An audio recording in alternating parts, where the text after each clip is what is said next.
इत्यादि।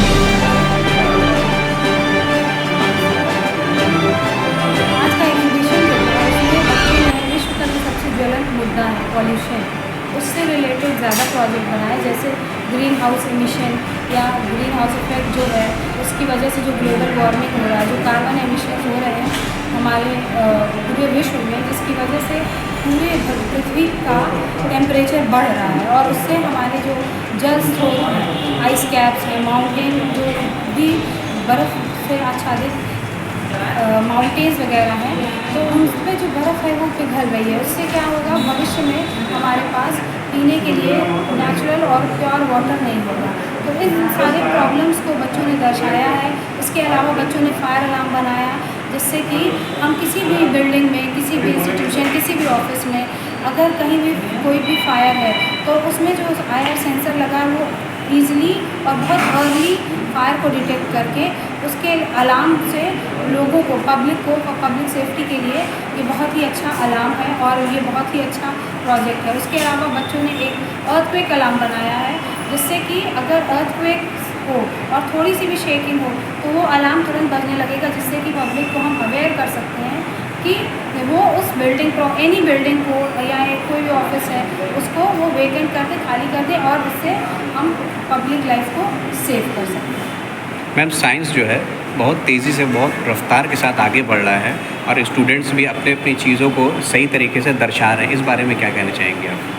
बच्चों ने जो ये एग्जीबिशन लगाया है इसमें साइंस जो डेवलपमेंट कर रहा है, साइंस डेवलपमेंट हो रहा है, टेक्नोलॉजी डेवलपमेंट हो रही है और उससे रिलेटेड जो प्रॉब्लम्स डेवलप हो रही है, बच्चों ने उस प्रॉब्लम को सॉल्व करने के लिए भी साइंस के माध्यम से हम उसको कैसे सॉल्व कर सकते हैं। जैसे कि सॉलिड वेस्ट मैनेजमेंट है, इसमें हम वेस्ट मैनेजमेंट जैसे कि मोबाइल, लैपटॉप और ऐसे बहुत सारे इलेक्ट्रॉनिक डिवाइस जो कि एज अ वेस्ट, एक डंप की तरह हम अगर इनको धरती में अगर दबा दें, लैंडफिल्स कर दें, तो उससे क्या होगा, उससे जो रेडिएशंस निकलते हैं ये ह्यूमन बॉडी के लिए बहुत ही हानिकारक है।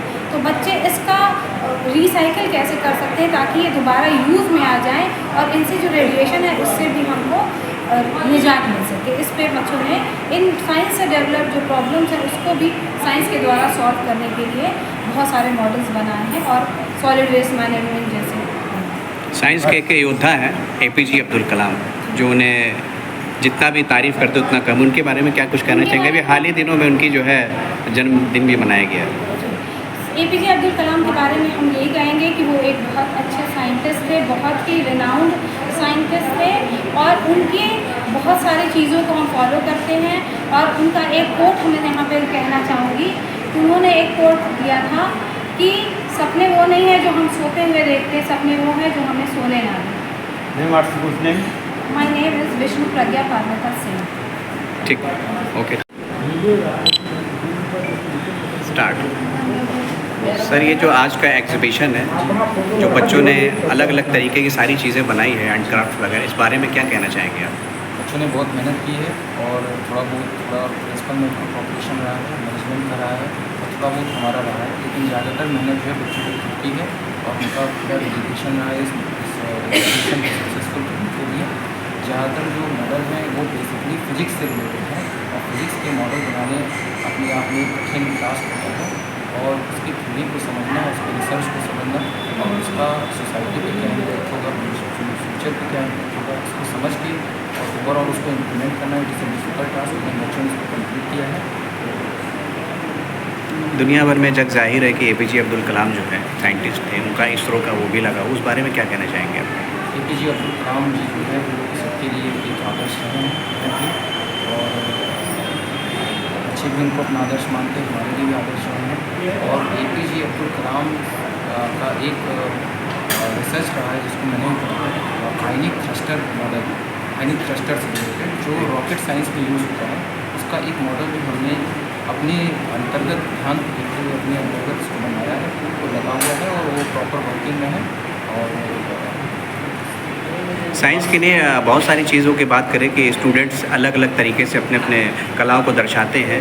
एक स्टूडेंट्स जितने भी हैं उनको क्या मैसेज देना चाहेंगे इस तरह ये है कि जो भविष्य है वो केवल और केवल विज्ञान का ही है। अगर आप सोसाइटी के लिए और हमारे इस जो बिल्कुल हमारा जो बेहतरीन देश है इसके लिए कुछ करना चाहते हैं तो 2 ही तरीके हैं, या तो विज्ञान है और या तो सेवा है। विज्ञान का जो जरिया है वो भौतिक विज्ञान, रसायन विज्ञान और ये जीव विज्ञान के थ्रू ही जाता है। इसमें जो फिजिक्स का इम्पैक्ट है भौतिक विज्ञान का, ये सबसे ज़्यादा है। बहुत सारी चीज़ें स्टूडेंट्स ने बनाई, जैसे पोल्यूशन से रिलेटेड भी सारी चीज़ें बनाई, उस बारे में क्या कहेंगे आप? पोल्यूशन हमारे लिए बड़ी समस्या है। उसमें जो कार्बन एमिशन है, हमारे जो चीफ गेस्ट हैं उसी के एक्सपर्ट भी हैं, कार्बन एमिशन के एक्सपर्ट हैं, उन्होंने एक अच्छा खासा लेक्चर भी दिया है। और हमारा जो टारगेट है वो 2047 तक, जैसा कि प्रधानमंत्री ने भी बोला है, 0 कार्बन एमिशन का है। हमारी एक बड़ी समस्या है जो ग्लोबल वार्मिंग और जो इस तरह के टेम्परेचर, गर्मी में बहुत गर्मी हो जाना, ठंडी में बहुत ठंडी पड़ना, और इस तरह का जो सडन रेन और अदर चीज़ें हो रही हैं, रेनफॉल और चीज़, इसका रीज़न कहीं ना कहीं ग्लोबल वार्मिंग से जुड़ा है।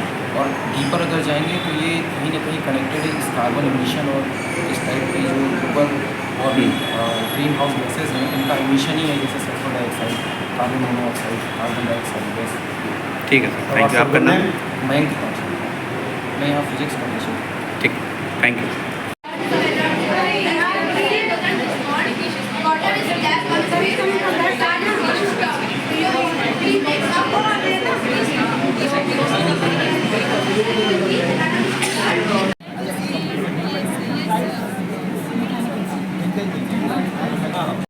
यहाँ पे शुगर टीटी जो है रैंडम जाती को नीचे कराना जाता है, कहीं जाते नहीं क्या